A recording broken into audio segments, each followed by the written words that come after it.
ये इतिहास 17वीं शताब्दी के भारत का है।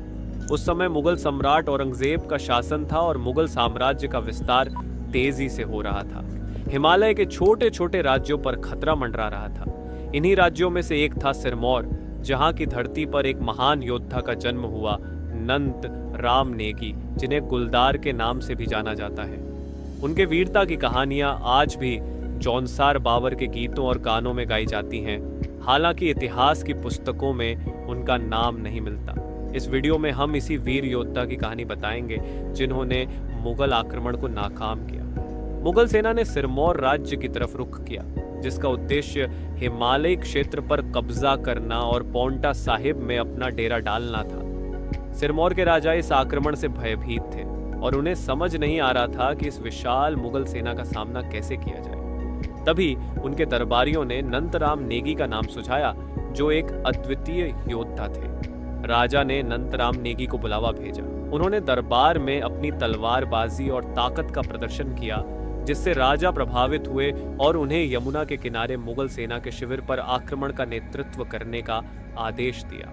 अब कहानी उस ऐतिहासिक लड़ाई पर केंद्रित होती है जहां नंतराम नेगी उर्फ गुलदार ने मुगल सेना के शिविर पर रात के समय अचानक हमला किया। मुगल सेना को इस प्रकार के हमले की उम्मीद नहीं थी। गुलदार ने बड़ी ही बहादुरी से मुगल शिविर में घुसकर उनके कमांडर का सिर धड़ से अलग कर दिया। यह हमला इतना अप्रत्याशित था कि मुगल सेना में भगदड़ मच गई। उनकी विशाल संख्या के बावजूद गुलदार और उनकी सेना के साहस के आगे मुगल टिक नहीं सके और उन्हें पीछे हटना पड़ा। मुगल सेना की हार के बाद नंतराम नेगी विजयी होकर सिरमौर लौटे। राजा ने उन्हें सम्मानित किया और उन्हें पोथी वजीरी की उपाधि से नवाजा।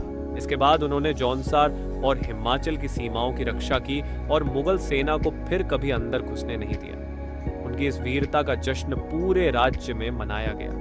यद्यपि इतिहास की किताबों में उनका नाम नहीं है, लेकिन उनके शौर्य की कहानियां आज भी स्थानीय गीतों और लोक कथाओं में जीवित हैं।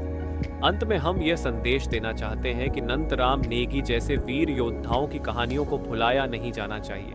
उनकी बहादुरी और बलिदान ने उनके राज्य और लोगों को सुरक्षित रखा और उनकी यादें आज भी लोगों के दिलों में बसी हैं। यह कहानी हमें बताती है कि स्थानीय नायकों की विरासत कितनी महत्वपूर्ण है और इसे नई पीढ़ियों तक पहुंचाना हमारा कर्तव्य है।